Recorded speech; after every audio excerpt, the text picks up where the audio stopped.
Bonjour, je suis Frédéric, psychologue clinicien du travail. Ce podcast donne la parole à celles et ceux qui ont vécu ou vivent un burn-out d'origine professionnelle. Ici, on prend le temps de raconter son histoire, comment ça a commencé, comment on a traversé les événements et ce que l'on aimerait partager avec d'autres. Je défends une idée simple mais qui me semble essentielle, le burn-out vient du travail, pas des fragilités individuelles. Alors, pas de chichi, pas de filtre, juste des récits bruts, authentiques et humains. Bienvenue dans Parole de Burn-out, bonne écoute. Aujourd'hui, Natacha nous raconte son histoire. Assistante juridique, elle revient sur un moment clé, le jour où elle a dit non. Ce refus pourtant légitime a marqué le début d'un engrenage. Elle nous emmène dans le quotidien d'une dégradation insidieuse du lien au travail, jusqu'à la rupture.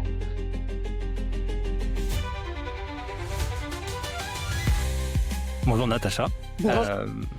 Merci d'avoir répondu favorablement à mon appel à témoigner sur mon podcast. Tout d'abord, j'aimerais te demander de te présenter, nous dire quelle profession tu exerçais avant de tomber en burn-out. Alors, merci de m'accueillir. Pour moi, c'est important d'être là. Je suis encore assistante juridique. Je travaille au service de juriste dans un service juridique. On s'occupe essentiellement de financement et j'y travaille depuis 6 ans et demi. Et la profession en tant que telle, ça fait combien de temps que tu l'exerces ? Ma précédente expérience était légèrement différente, mais j'ai exercé beaucoup dans le corporate, donc du paralégal ou bien de l'assistant à direction, d'assistante commerciale. J'ai un peu varié le type d'entreprise, mais j'ai beaucoup été dans l'assistance de supérieurs, de managers, de services. D'accord. Dans ma carrière, je dirais quasiment. Donc là, ça fait 6 ans que tu étais dans cette entreprise, donc en tant qu'assistante juridique. Oui. Avant que arrive ce moment où tu t'arrêtes et que tu quittes presque définitivement, en tout cas sans retour, à cette entreprise. Comment ça s'est passé pour toi ?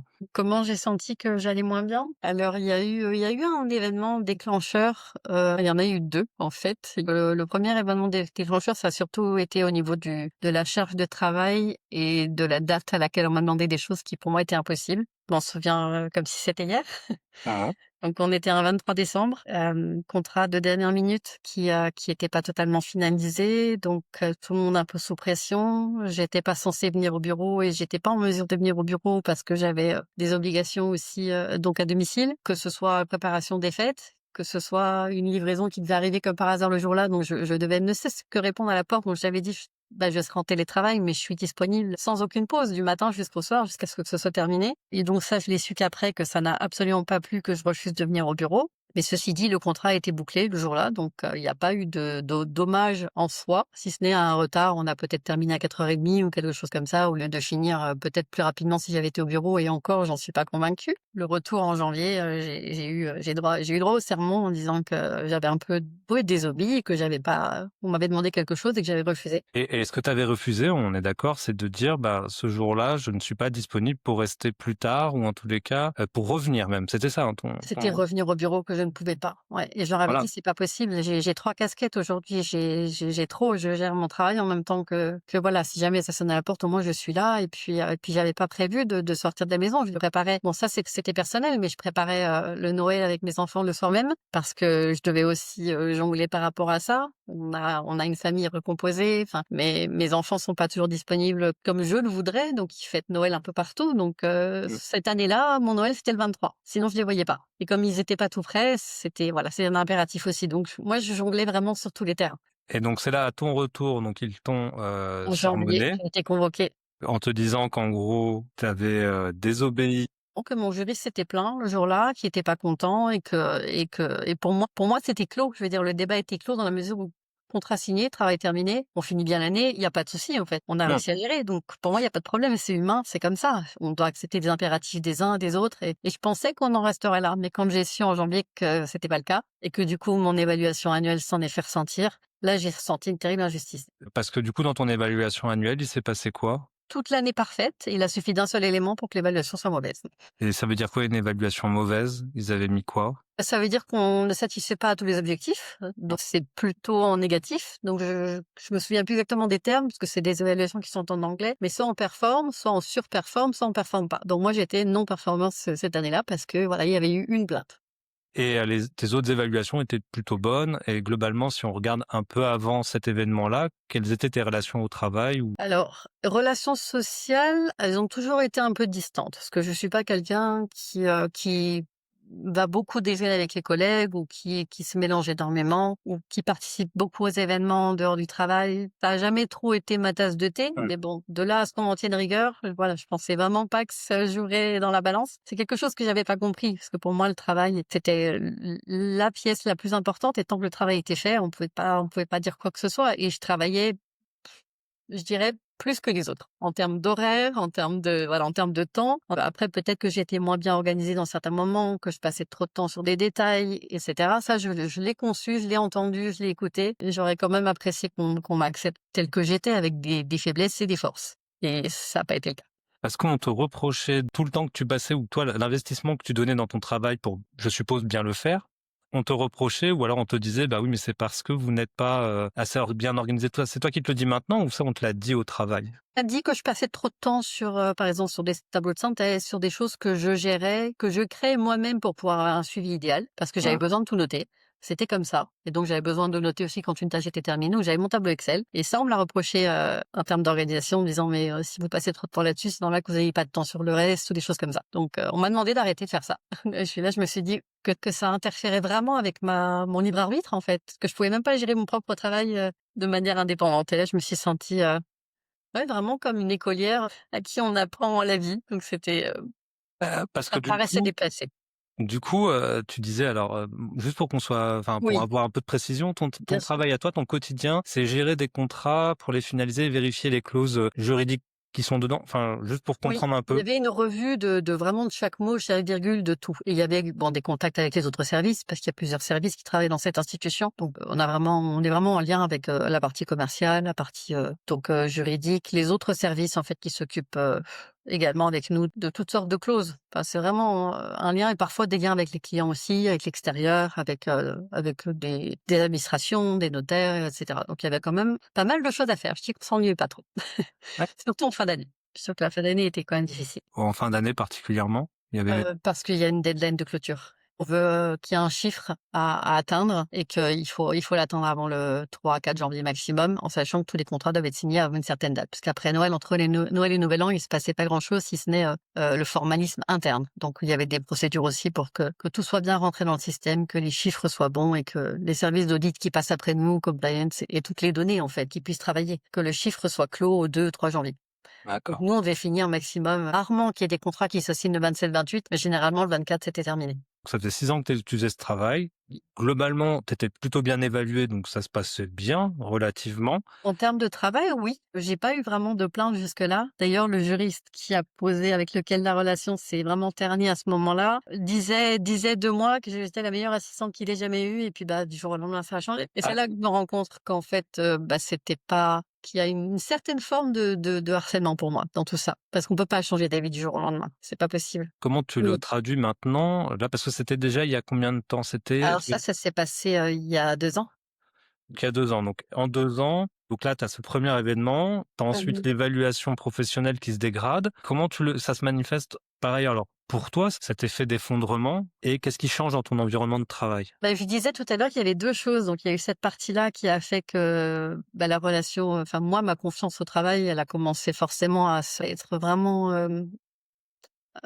ouais, négative, un peu plus atteinte, un peu, j'étais encore plus renfermée que je l'étais avant. Et puis il y a aussi, je dois dire honnêtement, il y a eu l'arrivée d'une collègue que tout le monde appréciait énormément, parce qu'elle était ouverte, exubérante, rieuse, bruyante. Enfin pour moi, c'était comme ça que je la qualifiais, mais voilà, elle était appréciée, et moi j'étais quelqu'un d'extrêmement discret dans mon coin, qui faisait pas beaucoup de pauses. Donc je sais qu'entre midi, ça me dérangeait pas de travailler, et je travaillais aussi mieux quand ils étaient déjà partis. Donc voilà, on avait des horaires un petit peu décalés, dans ce que je travaillais mieux quand j'étais seule dans le bureau, et on était 4, donc c'est pas toujours simple aussi à 4 d'avoir des personnes qui rient ou qui parlent autour. Pour moi, il y a eu cette deuxième complication qui est arrivée la même année, et donc voilà. Après, c'est devenu beaucoup à gérer. Qu'est-ce qui est devenu beaucoup à gérer? La perte de confiance Ouais. en mon management, déjà d'une part, et puis ensuite l'ambiance de travail qui est devenue, voilà, ça a été compliqué pour moi de travailler.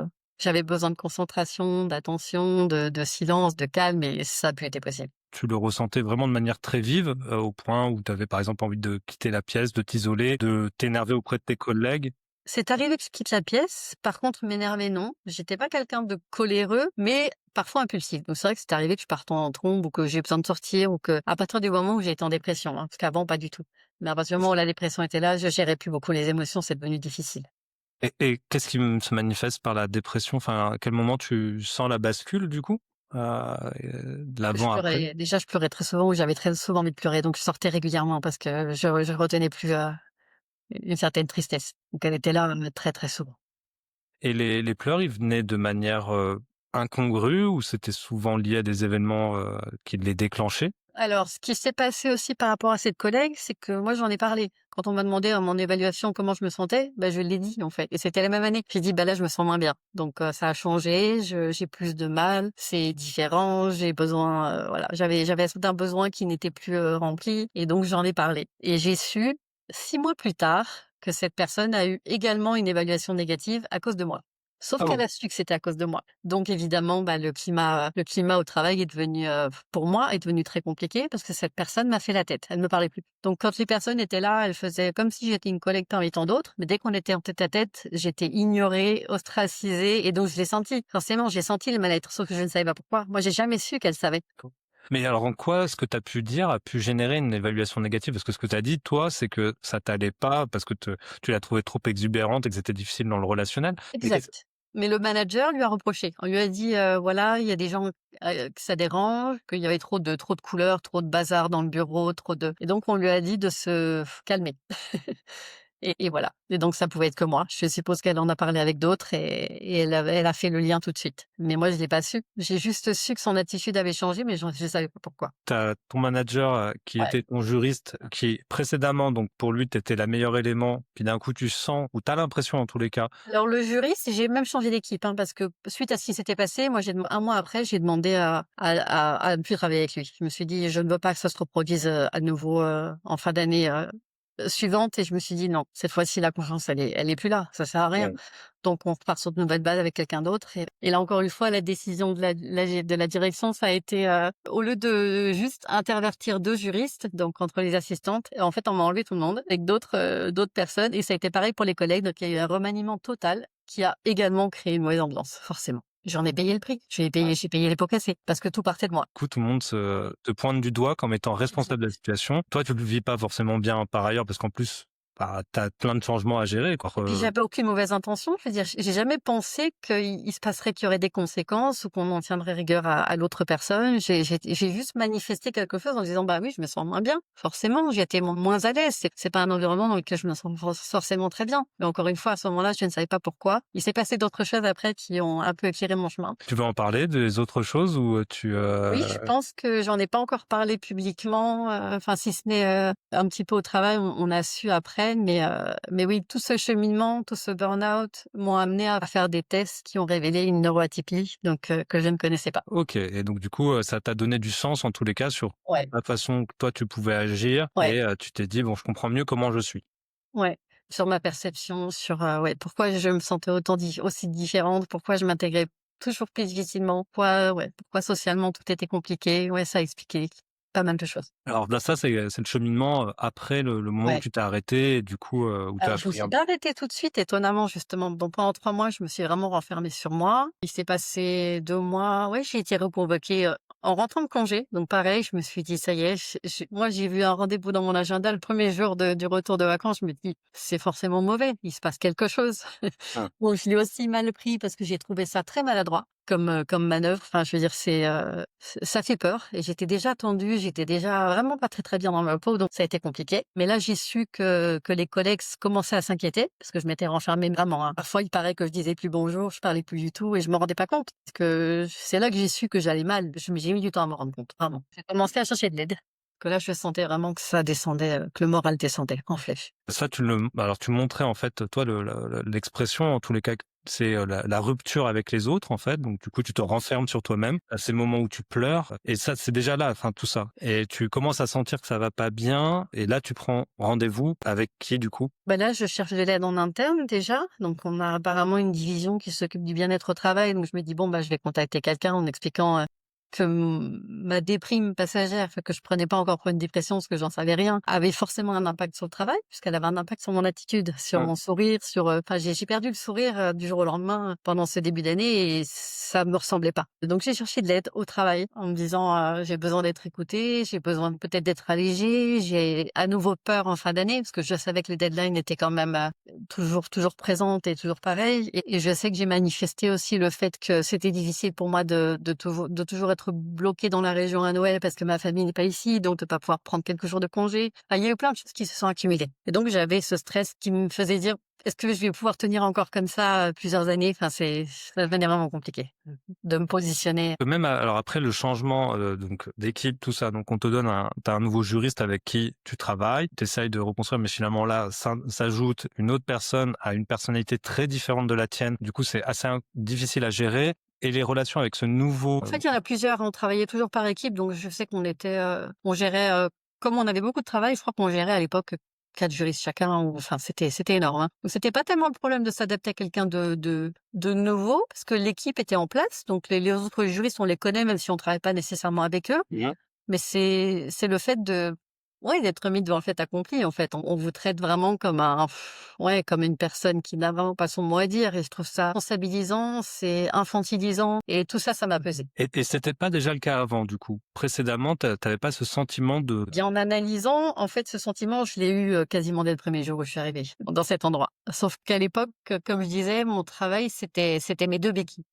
Donc j'étais vraiment capable de me effacer complètement et de faire ce qu'il y avait à faire, même si le soir j'étais épuisée et que je remettais tout en question et que ça faisait pas de sens, je le faisais quand même. J'ai vécu toute ma vie comme ça. Donc à travailler parce qu'on me demande de faire des choses, même si elles sont stupides. Donc c'est arrivé, et il faut le faire parce que j'ai pas eu le choix. Et là, qu'est-ce qui a changé alors pour que ce ne soit plus possible? Je pense que c'était la goutte d'eau. La goutte d'eau, il y avait moins cette obligation alimentaire de devoir rester dans un travail qui n'est pas satisfaisant. J'avais plus mes enfants à charge, donc il y a aussi ça qui a joué en me disant maintenant il serait peut-être temps que tu penses à toi. Pour toi, la rupture de confiance là était telle que bon, c'est moins possible de travailler dans ces conditions. Oui, puis j'ai pas été écoutée, c'est-à-dire cette évaluation qui est arrivée. Donc après il y a eu l'évaluation de milieu d'année qui est arrivée et que j'ai voulu contester parce qu'elle m'a paru aberrante.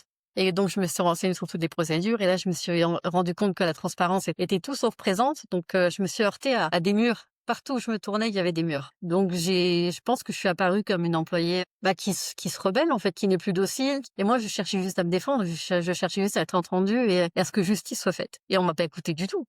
Au contraire, les dossiers se sont refermés, les portes se sont fermées et il a fallu que j'aille vraiment très mal pour qu'on se dise il faut changer de service, changer de division. La relation entre le chef et moi était plus possible. Mais oui, donc je suis passée par un arrêt de travail total pendant plusieurs mois.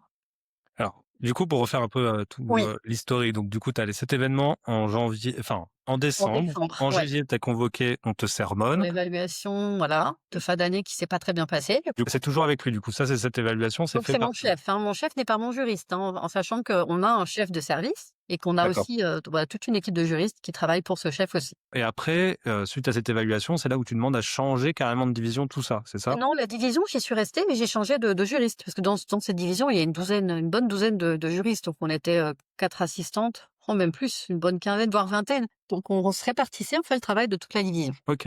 Et donc, tu as changé de juriste, nouveau juriste. Voilà. Et au lieu de changer un seul juriste, comme je disais, on a tout remanié.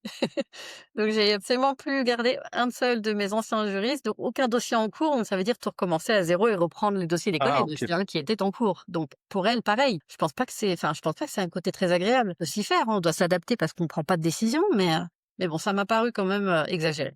Ouais, un peu violent, du coup, dans la réponse. Très violent, en sachant que j'avais déjà vécu ça en décembre, cette situation qui m'avait pas paru très juste. Encore une fois. Donc voilà, je me suis rendu compte de toutes ces failles en me disant oui, on écoute un son de cloche, mais en fait on n'écoute jamais le service donc les personnes support. Et là je me suis dit pour moi c'est pas logique. Un employé est un employé, quel que soit son statut, qu'il soit cadre ou non, il a droit d'être entendu. Ce besoin de justice, il a toujours fait partie de moi, mais là il est devenu très flagrant. Et qu'est-ce que tu attendais justement de la part de ton employeur dans cette situation-là auquel il n'a pas répondu? Alors j'attendais vraiment du manager qui nous écoute, qui nous traite comme des adultes, pour commencer, vraiment, qu'il soit d'accord sur le fait que oui, il y a eu abus de la part du juriste, qui peut pas juste claquer des doigts et dire bon, J'ai demandé à ce qu'elle vienne, elle vient. Non, en fait, il y a des moments où c'est pas possible et je pense que ça a été ce seul jour de l'année où j'ai dû refuser quelque chose parce que je ne pouvais pas physiquement venir. Et je me suis dit: «Waouh, je le paye très, très cher». Je l'ai payé très, très cher. Et ça, il t'a répondu quoi, ton chef, quand tu lui as dit ça, justement? Alors, si je me souviens bien, il m'a répondu, que ça lui était égal, en fait, c'était vraiment pas son problème et que si on me demande de venir, il fallait que je vienne. Et là, pareil, j'ai sorti tous mes arguments en disant que j'avais été disponible du matin jusqu'au soir, y compris la pause de midi, que j'avais travaillé sur le contrat, que j'avais essayé de joindre mon juriste entre midi et 2 et qu'il était injoignable, donc on a perdu 2 heures, qu'après en 2 heures et demie, il a fallu boucler quand même. Donc moi, on me tenait rigueur de plein de choses, mais qu'en fait, le juriste, il était pas si stressé que ça puisqu'il était pas là, il a pris sa pause déjeuner comme tous les jours. Donc je me suis dit, il y a 2 poids 2 mesures et ça, pour moi, c'est juste pas possible. L'injustice, elle est dans ce rapport Oui. disproportionné Il est de... lié, hein, je veux dire, voilà, je citerai vraiment pas de nom, mais c'est une société qui, pour moi, est malade de l'intérieur. Mais comme beaucoup d'autres, hein. Attention, c'est pas la seule, hein. Pour le moment où tu pars en arrêt de travail, parce que c'était là où t'en étais arrivé, c'est-à-dire un moment t'as craqué. J'ai craqué longtemps après. J'ai mis beaucoup de temps avant de m'arrêter. En fait, j'ai refusé. On m'a dit, prends une pause, donc c'est vrai que quelque part, le service de bien-être au travail m'avait dit: On voit que vous allez pas bien, je sais pas combien de temps vous allez tenir. Et je tenais le coup grâce au week-end. Donc je sais qu'à chaque fois que le week-end arrivait, j'avais besoin de m'échapper. Donc je prenais souvent 2 jours, je partais de la maison, j'allais dans la nature, je partais toute seule et ça me permettait de récupérer et d'affronter à nouveau le lundi. Donc j'ai tenu comme ça jusqu'au mois de octobre, novembre, je crois que c'était novembre, début novembre, ouais. En te disant systématiquement, bon, j'attends le week-end pour remettre les batteries à zéro ou pour me ressourcer, Pour quoi. me recharger, ouais. Et tu redémarrais chaque semaine avec cette perspective il faut tenir. Oui, dans une ambiance qui était pas très, très agréable. Tes soutiens, comment tu vivais, pour tenir, à quel moment c'était vers mars, c'était ça que t'as dit, que t'avais bougé, c'est ça, qu'on t'avait changé de juriste là, c'était vers Non, mars? dès fin janvier. Dès fin janvier, Dès fin d'accord. janvier, ça s'était passé très vite. Donc, du coup, de février à octobre, novembre, tu tenais, je veux dire, tu venais au travail en me disant, bon, heureusement j'ai le week-end pour tenir. Tu Oui. maintenais sans relation sociale, voilà, c'était compliqué, C'était trop. et tu pleurais, etc. Et c'est la fin de la première partie du témoignage de Natacha. La semaine prochaine, vous entendrez la suite de son parcours, le moment où tout bascule, l'hospitalisation, la solitude, puis les premiers pas vers la reconstruction. Un récit bouleversant mais profondément humain. Merci d'avoir écouté jusqu'au bout, j'espère que ce témoignage vous aura touché, fait plaisir ou simplement parlé. On se retrouve la semaine prochaine pour un nouvel épisode. En attendant, vous pouvez me suivre sur LinkedIn ou Facebook pour rester connecté. Prenez soin de vous et à très vite.